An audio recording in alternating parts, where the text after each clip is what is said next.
പ്രിയമുള്ളവരെ, ഞങ്ങളുടെ ബാല്യം ആരംഭിക്കുന്നു. പുണ്യപുരാതനമായ ഈ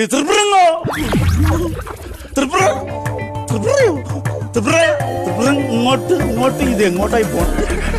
ഇങ്ങോട്ട് ശത്രു നോട്ടീസ് വരെ ശത്രു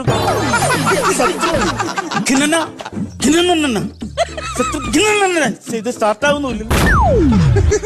തങ്കച്ച മര്യാദ പറയാൻ പറഞ്ഞു. അവനെ പിടിക്കുകയും ചെയ്തു. തങ്കച്ച മോനെ ഒന്ന് വന്നടാ.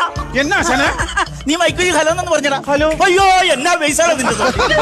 പിന്നെ അപ്പൊ ആശാന്റെ ആദ്യം പറഞ്ഞ എന്റെ സൗണ്ടിൽ ബേസ്. അത് ഞാനൊരു തമാശ പറഞ്ഞല്ലേ. ഇന്ന് മുതൽ ട്രൂപ്പിന്റെ സെക്രട്ടറിയും അനൗൺസറും നീ ആയിരിക്കും. ആശാൻ എന്നെ അനുഗ്രഹിക്കണം എപ്പോഴേ. Hello test in. അതൊക്കെ ഞാൻ ചെയ്താടാ. പറഞ്ഞാ മതി. നേരെ പറഞ്ഞാ മതി. ആയിക്കോട്ടെ. കൊഞ്ഞനെ കുത്തുന്നു. വെള്ളം ഇറക്കാത്ത കാര്യം പറയണ. പിടിച്ചേ. സെക്രട്ടറി സ്ഥാനം ഞാൻ രാജിവെച്ചിരിക്കുന്നു. എന്നാ ഇന്ന് അനൗൺസ്മെന്റും ഇല്ല. അതാണ് നല്ലത്.